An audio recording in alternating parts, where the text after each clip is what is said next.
You trusted the wrong person. My wife laughed as she transferred our life savings. You're too naive for this world, she mocked, packing her bags. I just watched in silence. 48 hours later, she was screaming outside my office when she discovered what I knew all along. You trusted the wrong person. My wife laughed as she transferred our life savings. You're too naive for this world, she mocked, packing her bags. I just watched in silence. 48 hours later, she was screaming outside my office when she discovered what I knew all along. I never thought I'd be posting here, but I need to get this off my chest. 3 days ago, I came home early from a business trip to find my wife of 8 years sitting at our kitchen table, laptop open, laughing as she completed a bank transfer. Our accounts were open on the screen, or rather, the empty shells of what used to be our accounts. What are you doing? I asked, dropping my travel bag. She didn't even flinch. Instead, she smirked, not the warm smile I fell in love with, but something cold I'd never seen before. You trusted the wrong person, she said, turning the laptop so I could see our savings account, $0. All this time, you thought we were building something together. I stood there frozen, watching as she went upstairs. I could hear her pulling out suitcases, opening drawers. My feet felt cemented to the floor. When she came back down, 2 large suitcases in tow. I was still standing in the same spot. Aren't you going to say anything? Beg me to stay? Ask where the money is. She seemed almost disappointed by my silence. You're too naive for this world, she continued, checking her watch, always trusting everyone. Did you really think someone like me would stay with someone like you forever? I said nothing, just watched as she wheeled her suitcases to the door. When I didn't react, she shrugged, grabbed her keys, and walked out. The moment the door closed, I pulled out my phone and made 3 calls. 1 to my attorney, 1 to the bank, and 1 to the police. Then I sat down and opened my own laptop. What my wife didn't know was that I discovered her plan weeks ago. An email left open. Messages with her lover discussing when to make their move. Searching for property in another state. I'm not the naive fool she thought I was.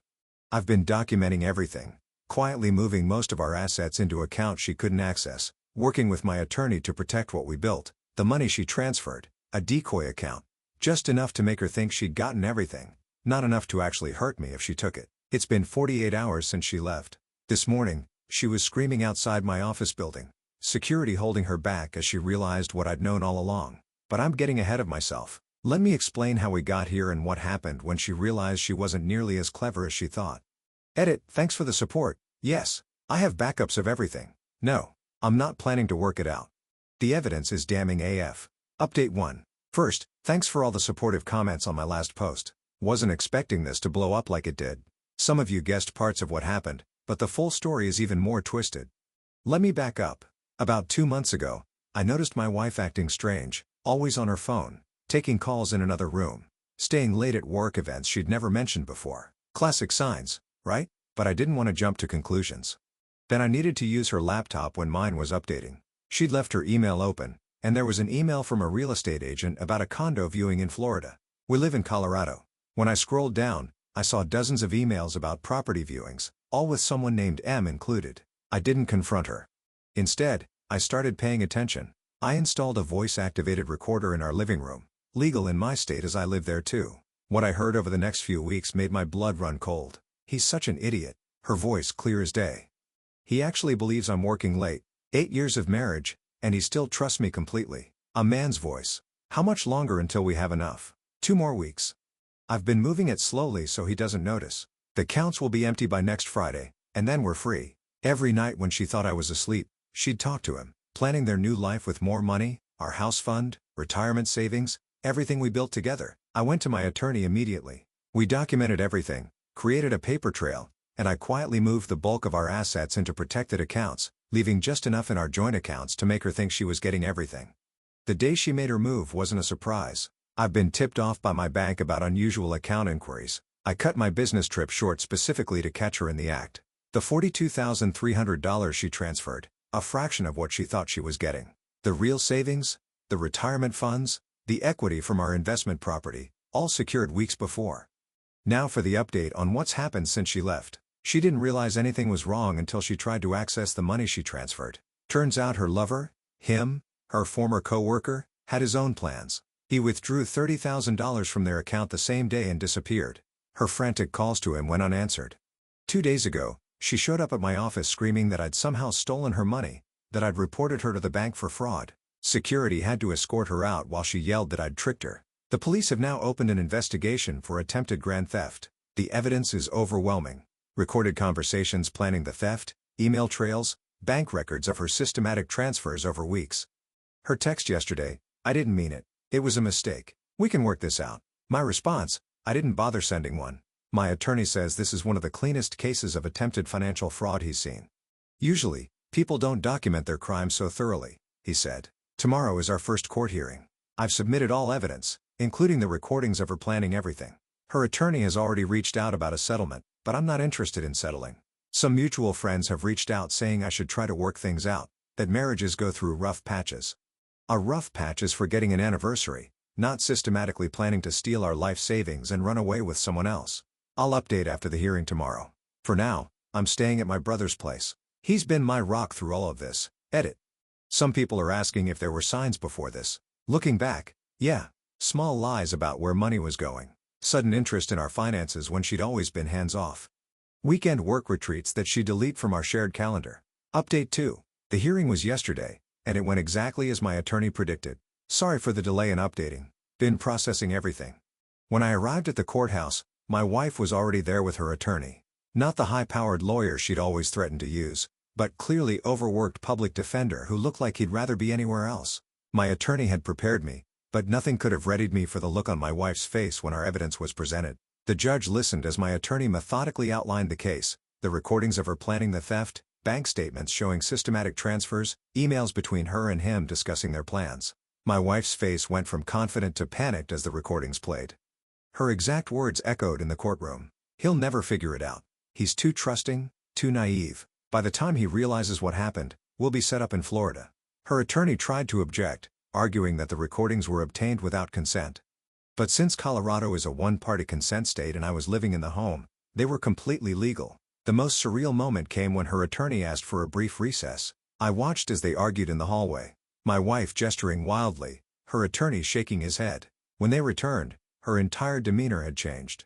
The judge denied her request to access any of our joint assets, pending the outcome of both the criminal investigation and our divorce proceedings. All accounts will remain frozen except for a small allowance for basic living expenses. After the hearing, she tried to approach me in the parking lot. "You set me up," she hissed.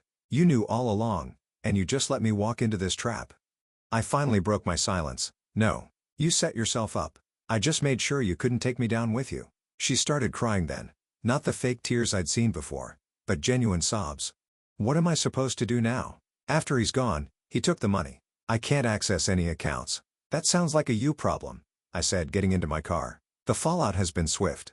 The police interviewed M's ex-wife yesterday. Turns out my wife wasn't his first target. He's done this before, helping women clean out their husbands' accounts before disappearing with the cash. They're now looking for him across 3 states. My wife is staying with her sister who called me this morning.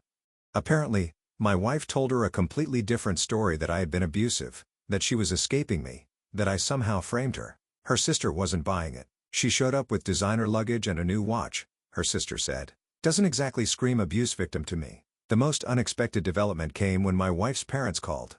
They've always been kind to me, and I was worried about how they'd take this. Turns out, they'd suspected something was off with their daughter for months. "We raised her better than this," her father said, his voice breaking. "We're ashamed of what she tried to do to you. As for me, I'm staying busy with work. My boss has been understanding, giving me flexible hours to deal with all the legal meetings. My brother's guest room has become my temporary home, and his kids have been a welcome distraction." To everyone asking about him and the money he took for my wife, the $30,000 was the cash she'd skimmed from our accounts before the final transfer. The police believe he's pulled this con at least 3 times before, targeting women who are planning to leave their husbands, helping them steal the money, then disappearing with it. The detective handling the case called him a second-stage predator. He specifically looks for women who are already planning to commit fraud and then defrauds them in turn. Apparently, it's harder for the victims to report the theft when they themselves were stealing the money in the first place. I've started therapy to process everything. 8 years of marriage, and I never truly knew who I was living with. The therapist says it's normal to grieve the relationship I thought I had even while being angry about the betrayal. Final update coming after the divorce is finalized. For now, I'm focusing on rebuilding my life without the constant lies. I've already started looking at small houses near my brother's neighborhood, something modest that's just mine. Edit. Someone met asking about the voice recorder. It was a small device designed to look like a phone charger. Legal in my state as long as one party in the conversation consents. Me, since it's my home too. Always check your local laws before doing something similar.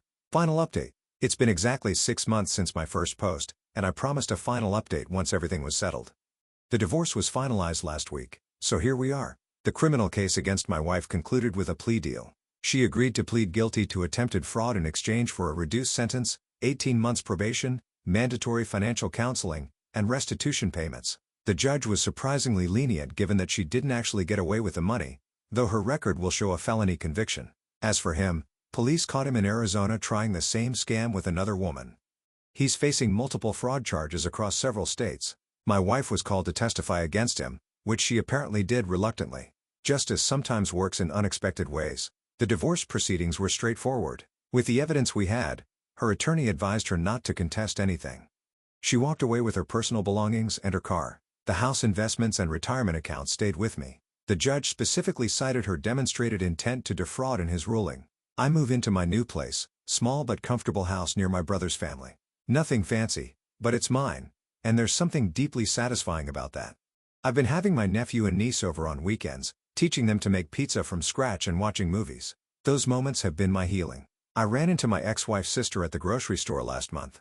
She told me my ex is living in a studio apartment, working in an insurance office, and humbled by everything that happened. She's required to make monthly restitution payments to me as part of her probation. So far, they've arrived on time, though I donate the money directly to a financial literacy nonprofit. Feels cleaner that way. The strangest development came when I received a handwritten letter from my ex. No excuses. No attempts to reconcile, just an apology that actually seemed genuine. I don't expect forgiveness, she wrote, but you deserve to hear that I know what I did was wrong, and I'm sorry for betraying the trust you placed in me. I didn't respond. Some bridges stay burned. Her parents still check in occasionally. They sent me a birthday card last month, which was unexpected, but nice. We still consider you family, they wrote. We raised her better than what she became. As for me, I'm doing well. Work promoted me last month. Apparently, the focus and professionalism I maintained throughout this ordeal impressed management. I started rock climbing on weekends, something I'd always wanted to try, but my ex had dismissed as too dangerous. I'm dating casually, nothing serious yet, but it's refreshing to meet new people without the shadow of betrayal hanging over every interaction. The most important change isn't external though. I've learned to trust my instincts. That nagging feeling that something was off, I'll never ignore it again. But I've also learned that one person's betrayal doesn't mean everyone will betray you. My brother, his family, even my ex's sister, and parents, they all showed me that some people are exactly who they seem to be. Someone asked me recently if I regret installing that voice recorder, if I sometimes wish I'd never found out the truth. Not for a second. The momentary pain of discovering a betrayal is nothing compared to the slow poison of living a lie. For those going through something similar, document everything, trust your gut, and remember that how you respond to betrayal says more about you than the betrayal itself says about them. This will be my last update. Life goes on, and mine is finally moving in the right direction.